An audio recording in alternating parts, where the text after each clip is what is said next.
નમસ્તે. ગાંધીનગરની માતૃભાષા ગૌરવ પ્રતિષ્ઠાન સંસ્થાનું ભાષા મારી ગુજરાતી નામનું મુખપત્ર ચાલે છે. એના તંત્રી દીપકભાઈ પંડ્યાના કહેવાથી મેં મારો ફોટો અને ગુજરાતી વિશેનો મારો મત મોકલેલો.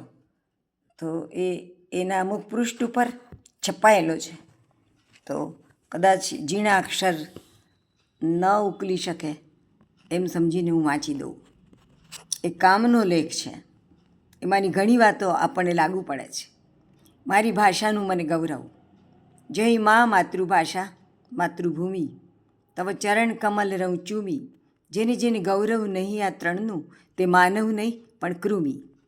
જ્યાં જ્યાં ગુજરાતી ભાષા, વ્યાકરણ, જોડણી શુદ્ધિ વગેરે વિશે પ્રવચનાર્થે મારે જવાનું થાય છે, ત્યાં હું પ્રથમ આ 4 પંક્તિ ગવડાવું છું, ગૌરવની જાગૃતિ માટે.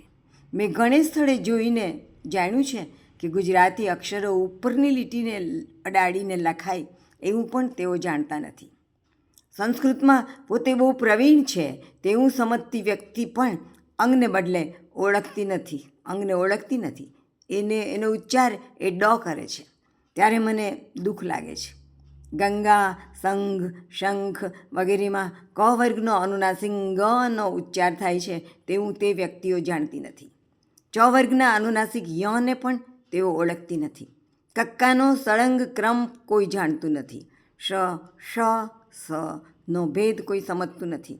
તો આવા લોકો શબ્દકોશના ઉપયોગ કેવી રીતે કરી શકે?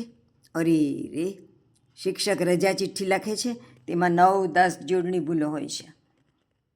ભગવાનને પ્રાર્થના કે ગુજરાતી બોલનારાઓની આ અને આવી કેટલી અન્ય નબળાઈઓ દૂર કરવાની સૌને શક્તિ આપે.